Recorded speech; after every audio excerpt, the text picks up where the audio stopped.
Heartily state Johnson's family ہمیشہ سے ایک پرانے وکٹورین گھر میں رہنے کا خواب دیکھتی تھی، اور جب انہیں ملا تو یہ ان کے لیے خواب کی تعبیر سے کم نہ تھا۔ ڈیوڈ، اس کی بیوی سارہ، ان کی 9 عمر کی بیٹی لیلی اور 8 سالہ بیٹا سیم خوشی خوشی اس بڑے گھر میں منتقل ہو گئے۔ یہ گھر بہت وسیع تھا، لکڑی کا فرش، اونچی کھڑکیاں اور ایک عظیم عمارت دیکھ کر وہ سب بہت خوش تھے۔ دن بھر اپنے گھر کے کاموں اور سیٹنگز میں نکل گیا۔ رات لیونگ ایریا میں کھانے کے بعد سب خاموشی سے بیٹھے ہوئے تھے۔ ڈیوڈ گھر کی مرمت اور دوسرے کاموں کے بارے میں سوچ رہا تھا۔ سارہ اپنے موبائل میں لگی اپنے گھر والوں سے باتیں کرنے میں مصروف تھی، اور بچے کھیلنے میں لگے ہوئے تھے کہ اچانک ایک عجیب سی آواز سنائی دی۔ خاموشی میں آواز صاف سنائی دے رہی تھی۔ سب اس آواز کو سننے لگے، جیسے کوئی کسی بھاری چیز کو گھسیٹ رہا ہو۔ لیکن سارہ نے ہنستے ہوئے سب کو اطمینان دلایا کہ گھر پرانا ہے، اس لیے لکڑیوں سے آوازیں آتی ہی رہتی ہیں۔ تھوڑی دیر بعد سب اپنے اپنے کمرے میں سونے چلے گئے۔ آدھی رات کا وقت تھا کہ ایک زوردار آواز نے ڈیوڈ کو ڈرا دیا۔ وہ گہری نیند سے جاگ گیا۔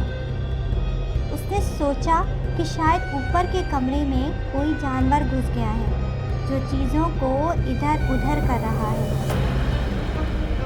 ڈیوڈ نے اوپر ایٹک میں جانے کا فیصلہ کیا۔ وہ ٹارچ لے کر اوپر ایٹک کی سیڑھیاں چڑھنے لگا۔ اس نے ٹارچ کی روشنی میں ادھر ادھر سب جگہ دیکھا، لیکن اسے وہاں کچھ نظر نہ آیا۔ اگلی صبح سب کے سب ناشتے کی ٹیبل پر خاموشی سے بیٹھے تھے۔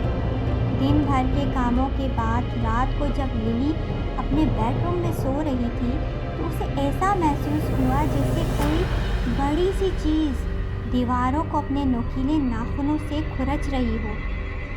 بہت تیز آواز تھی۔ للی بہت ڈر گئی۔ اس نے اپنے بابا کو اس سب کے بارے میں بتایا۔ وہ دونوں ایک بار پھر سے اوپر والے کمرے کی طرف گئے۔ وہاں انہیں دیوار پر کچھ سمبلز دکھائی دیے، اور ایسے نشان جیسے کوئی اپنے بڑے بڑے نوکیلے ناخن سے دیوار پر نشان بناتا ہو۔ ڈیوڈ نے فیصلہ کیا کہ وہ ایٹک میں ایک کیمرہ لگائے گا تاکہ وہ لوگ دیکھ سکیں کہ کس قسم کا جانور ہے۔ شام کو سارہ کچن میں کام کر رہی تھی کہ اسے لگا جیسے کوئی باہر لیونگ ایریا میں کھڑا ہے۔ جب اس نے باہر آ کر دیکھا تو وہاں ایک کالا سا سایہ لمبے لمبے ناخنوں والا دکھائی دیا، لیکن اگلے ہی لمحے اسے ایسا لگا جیسے وہاں کوئی بھی نہیں ہے۔ رات سب کے سب آ کر کمپیوٹر کے سامنے بیٹھ گئے اور کیمرے کی ریکارڈنگ دیکھنے لگے۔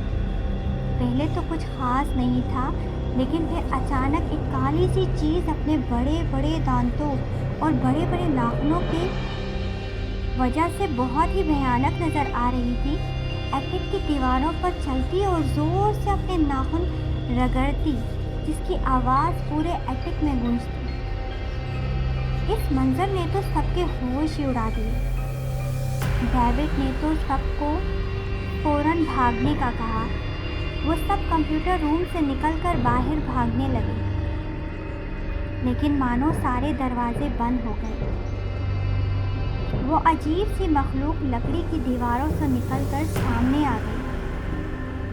ڈیوڈ نے جان بچانے کے لیے کچن سے چھری نکال لی، لیکن جب ڈیوڈ نے اس پر وار کیا تو چھری اسے چھو کر گزر گئی، جیسے وہ صرف ایک سایہ ہو۔ ڈیوڈ نے ہوا ہی میں 4-5 دفعہ وار کیا، لیکن کوئی فائدہ نہ ہوا۔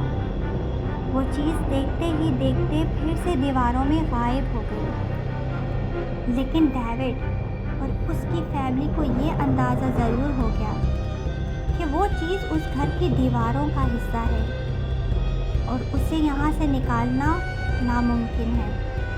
جیسے وہ اب اس گھر کا حصہ ہے اور وہ چیز انہیں بنا کوئی نقصان پہنچائے غائب ہو گئی، اسی طرح وہ اس کی موجودگی کو بھی تسلیم کریں۔